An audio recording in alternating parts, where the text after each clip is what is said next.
ناظرین، سر پر سیاہ امامہ پہنے سادہ ترین قمیض شلوار میں ملبوس یہ وہ جانباز ہیں جنہوں نے محض اپنے جذبہ ایمانی اور شوق جہاد سے دنیا کے فرعونوں کا غرور ایک مرتبہ پھر خاک میں ملا دیا اور دنیا کو بتا دیا کہ کفر بھلے دنیا کے تمام وسائل، طاقت اور جدید اسلحہ استعمال کر لے، مگر جیت اسی کی ہوگی جس کے ساتھ اللہ رب العزت کی ذات ہوگی۔ ناظرین، آج کی اس ویڈیو میں ہم انہی سرفروشوں کا احوال آپ کو بتائیں گے جنہیں آپ طالبان کے نام سے جانتے ہیں کہ طالبان کون ہیں اور ان کی تاریخ کیا ہے۔ ناظرین، یہ قصہ انتہائی اہم اور طویل ہے، مگر اس مختصر ویڈیو میں ہم ان تمام واقعات اور حالات کا احاطہ کریں گے، مگر یہ جاننے سے پہلے افغان جنگ کا پس منظر سمجھنا ضروری ہے۔ ناظرین، یہ بات ہے 1979 کی، جب روس نے افغانستان پر کنٹرول حاصل کرنے کے لیے اپنی افواج افغانستان میں داخل کی۔ یہ امریکہ اور روس کے درمیان سرد جنگ کا زمانہ تھا۔ روس کی مہم جوئی سے امریکہ کو سنہری موقع مل گیا اور اس نے افغانستان کو روس کا قبرستان بنانے کی منصوبہ بندی شروع کر دی۔ پاکستان کے اس وقت کے آرمی چیف اور صدر جنرل ضیاء الحق اور خفیہ ایجنسی ISI نے افغان جہاد کے لیے امریکہ سے اتحاد کر لیا۔ دنیا کے کئی ممالک، خصوصی طور پر سعودی عرب نے افغان جہاد کی مالی معاونت کی۔ 1980 اور 1991 کے دوران امریکہ نے $5 بلین کا اسلحہ افغان مجاہدین کو سپلائی کیا، اور اسی طرح امریکہ اور ISI کی مجاہدین کو مدد کی بنا پر روس کو افغانستان میں شکست کا سامنا کرنا پڑا۔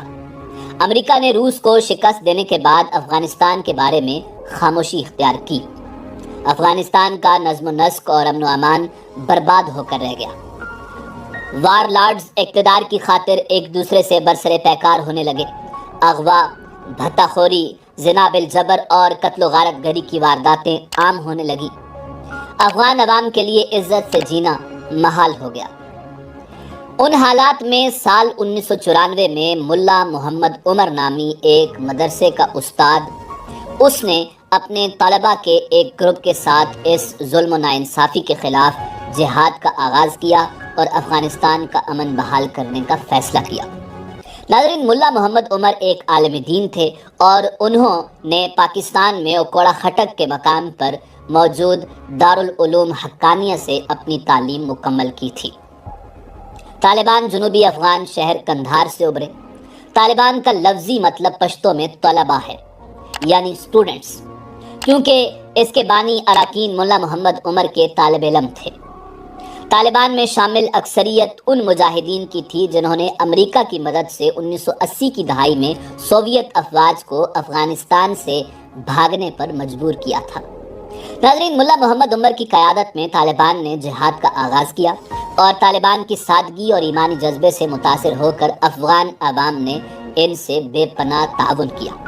1994 میں سامنے آنے کے بعد محض 2 سال کے اندر طالبان نے کابل سمیت ملک کے بیشتر حصوں پر مکمل کنٹرول حاصل کر لیا۔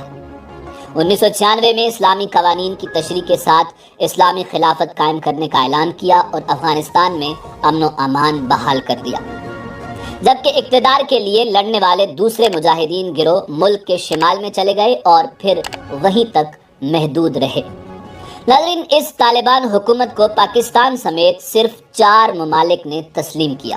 امریکہ اور مغربی ممالک طالبان کی مقبولیت دیکھ کر حیران و پریشان ہو گئے۔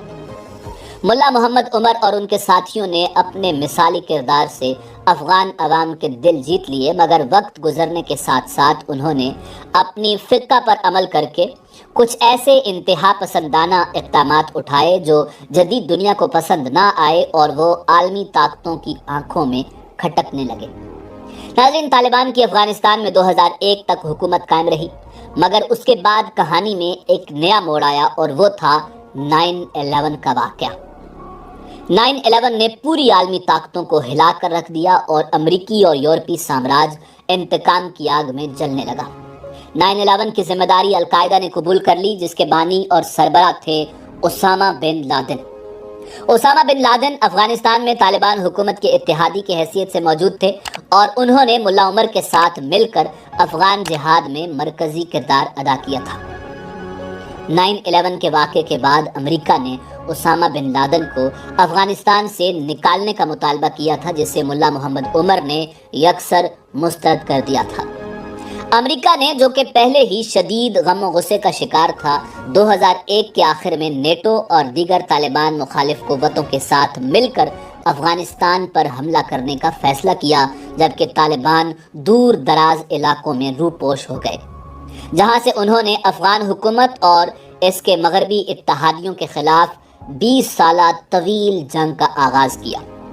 ناظرین، اس وقت پاکستان کے آرمی چیف اور صدر جنرل پرویز مشرف نے ایک سنگین غلطی کا ارتکاب کرتے ہوئے اس جنگ میں امریکہ کی حمایت کا اعلان کر دیا، جس کے نتیجے میں کئی سال تک وطن عزیز پاکستان کو بدترین دہشت گردی کا سامنا کرنا پڑا۔ ناظرین، افغان قوم کے بارے میں ایک ضرب المثل مشہور ہے کہ اللہ آپ کو کوبرا سانپ کے زہر، شیر کے دانتوں اور افغان کے انتقام سے بچائے۔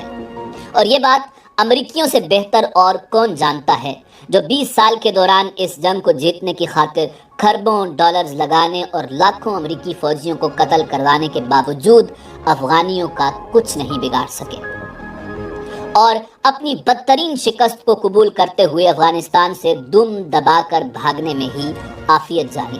اور تاریخ نے پھر وہ مناظر دیکھے کہ افغان طالبان 24 برس بعد ایک مرتبہ پھر فاتحانہ انداز میں کابل میں داخل ہوئے، فتح کا اعلان سورۃ النصر کی تلاوت کے ساتھ کیا اور افغانستان میں ایک مرتبہ پھر اسلامی خلافت کی بحالی کا اعلان کر دیا۔